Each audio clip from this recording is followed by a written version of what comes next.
नमस्कार दोस्तों, स्वागत है आपका मेरे चैनल पे। दोस्तों पहले मैं आपको बता चुका हूं कि बोइंग ऑस्ट्रेलिया के लिए एक अनमैन्ड आर्म्ड कॉम्बैट व्हीकल बना रही है और अभी दोस्तों इसके पहले हाई स्पीड टैक्सी टेस्ट भी हो चुके हैं। आज इसी के ऊपर बात करेंगे। चलिए दोस्तों शुरू करते हैं। तो दोस्तों बोइंग ऑस्ट्रेलिया और रॉयल ऑस्ट्रेलियन एयरफोर्स ने अपने पहले लॉयल विंगमैन के नाम से जाने वाले यूसीएवी के high speed taxi test complete कर लिए हैं और अब इसकी फर्स्ट फ्लाइट की तैयारी हो रही है। और बोइंग के टेस्ट पर्सनल ने इस एयरक्राफ्ट की परफॉर्मेंस और इसके इंस्ट्रूमेंटेशन को मॉनिटर किया एक ग्राउंड कंट्रोल स्टेशन से, और जब ये हाई स्पीड के ऊपर पहुंच गया तो इसकी सारी फंक्शनैलिटी चेक की गई। और आपको बता दें कि ये अनमैन्ड एयरक्राफ्ट लो, मीडियम और हाई स्पीड टैक्सी टेस्टिंग से जा रहा है ऑस्ट्रेलिया की किसी रिमोट लोकेशन के ऊपर। और पॉल राइडर, जो कि दोस्तों बोइंग के फ्लाइट टेस्ट मैनेजर हैं, उन्होंने बताया कि इस प्रोग्राम के तहत हम बहुत ही अच्छा आगे जा रहे हैं और हम खुश हैं कि हमने सारा ग्राउंड टेस्ट डाटा कलेक्ट कर लिया है। और इसके अलावा उन्होंने कहा कि हम एयर वारफेयर सेंटर के साथ में मिलकर काम कर रहे हैं इसके फाइनल टेस्ट वेरिफिकेशन को कंप्लीट करने के लिए, ताकि हम इसकी पहली फ्लाइट टेस्टिंग के लिए तैयारी कर सके नए साल के अंदर। और बोइंग और रॉयल ऑस्ट्रेलियन एयरफोर्स इसकी फाइनल टैक्सी टेस्ट को अगले साल के शुरुआत के अंदर दोबारा से शुरू करेंगे ताकि इसकी रेंज को रीओपन किया जा सके।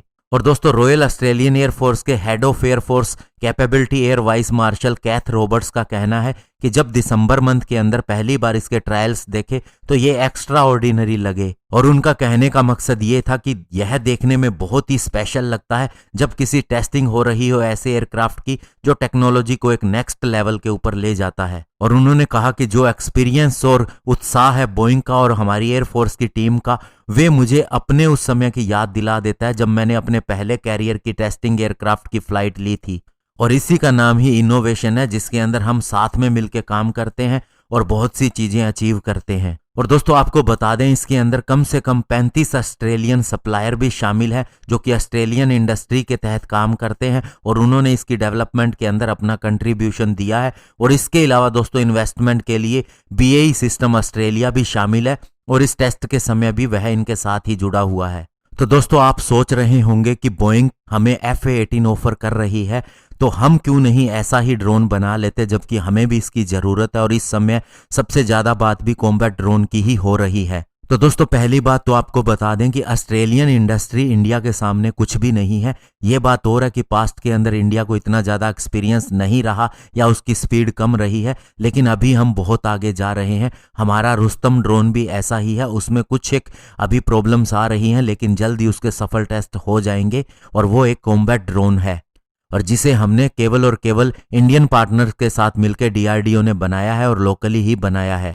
और रही बात दोस्तों FA-18 फाइटर जेट प्रोग्राम, इससे कहीं ज़्यादा बड़ा है और वो इंडिया को ऑफर किया जा रहा है इंडियन नेवी के लिए, और जो मेक इन इंडिया के तहत है। और इंडिया की कैपेसिटी भी ज़्यादा है पैसा खर्च करने की ऑस्ट्रेलिया की तुलना में। और साथ ही आप देखेंगे दोस्तों कि ये ऑस्ट्रेलियन ड्रोन से पहले आ जाएगा, क्योंकि दोस्तों अभी जो अगस्त मंथ के अंदर जो हमारा तीसरे वाला रुस्तम 3 है, यानी कि तपस के नाम से भी जाना जाता है, उसका सैटेलाइट कम्युनिकेशन टेस्ट भी हुआ था।